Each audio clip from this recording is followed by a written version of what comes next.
Bonjour à tous, les ministères Notre Pain Quotidien vous proposent la méditation du jour. Prière d'une grand-mère.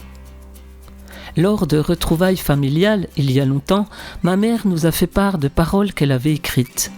Elle a honoré sa grand-mère, une femme que je n'avais jamais rencontrée, mais dont j'avais souvent entendu parler. Maman avait écrit qu'elle se rappelait que mamie Suzanne se levait avant l'aube pour prier sur sa maisonnée.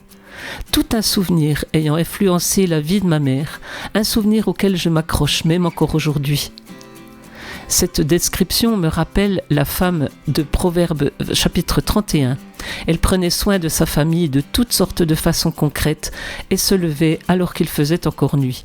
Elle avait beaucoup à faire pour s'occuper de sa famille, comme lui fournir à manger, acheter une propriété, planter une vigne, rentabiliser son commerce, coudre des vêtements et bien plus encore.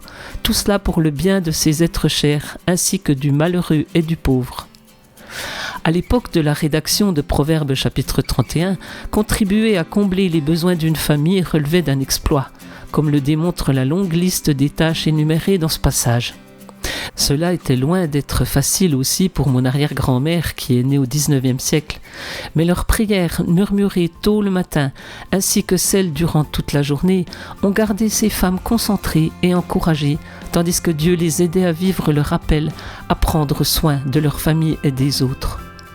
C'était un texte de Katara Patton.